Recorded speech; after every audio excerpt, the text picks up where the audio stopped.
Hi, I am Dr. Kondapalli Swami, DM Neurology, Consultant Neurologist in Ashwini Hospital, Ellareddypeta.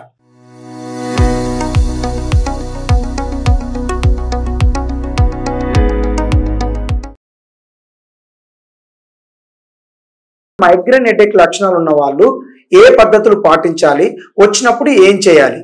So ఇప్పుడు ఏ పద్ధతులు పాటించాలి? మొదటగా నిద్ర లేకుండా ఉండకూడదు. ఎప్పుడైనా సరే ఖచ్చితంగా 6 నుంచి 8 గంటల సేపు నిద్రపోవాలి. రెండవది చల్లనీళ్ళు తాగడం కానీ, చల్లగాలికి ఎక్స్పోజర్ అవ్వడం కానీ, ఎక్కువ దూరం ప్రయాణాలు చేయడం కానీ చేయకూడదు. మూడవది ఈ మధ్య కాలంలో ఫోన్ యూసేజ్ ఎక్కువైపోయింది. సో ఫోన్ ఎక్కువ చూసినా కానీ ఆ బ్రైట్ లైట్ వల్ల మైగ్రేన్ హెడేక్ ట్రిగర్ అవుతుంది. సో ఫోన్ యూజ్ చేయడం తగ్గించాలి. అండ్ తలస్నానం చేసే వాళ్ళకు కూడా తలస్నానం చేస్తే ఫ్రీక్వెంట్ గా హెడ్ బాత్ చేయడం వల్ల కూడా తలనొప్పి వస్తుంది. అది కూడా ఫ్రీక్వెంట్ హెడ్ బాత్ తగ్గించాలి. ఇంకోటి caffeinated drinks, black cool drinks ఏదైనా సరే కెఫిన్ కానీ లేదంటే కోక్, థమ్స్అప్ కానీ తగ్గించేసుకోవాలి. అండ్ ఖచ్చితంగా ఫిజికల్ ఎక్సర్సైజ్ చేయాలి. డైలీ వ్యాయామం అర్ధగంట నుంచి గంట వరకు వ్యాయామం చేయాలి. అండ్ వాటర్ ఎక్కువ తీసుకోవాలి రోజు. ఈ పద్ధతులు పాటిస్తే తలనొప్పి రాకుండా ఉంటది. ఇప్పుడు ట్రీట్మెంట్ గురించి తెలుసుకుందాం. వచ్చినప్పుడు ఏం చేయాలి, తలనొప్పి వచ్చినప్పుడు ఏం చేయాలి?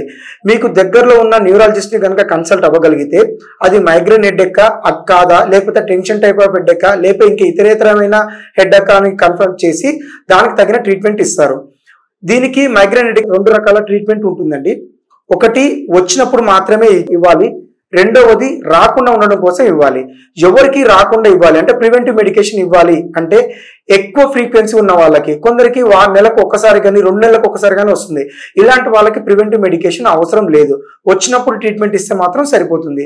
ఎవరికైతే ఫ్రీక్వెన్సీ ఎక్కువగా ఉంటుందో అంటే ఒక నెలకి 5-6 సార్లు కానీ లేకపోతే అంతకు మించి కానీ తలనొప్పి వస్తుంది అంటే మాత్రం ఖచ్చితంగా వీళ్ళకి ప్రివెంటివ్ మెడికేషన్ ఇవ్వాలి.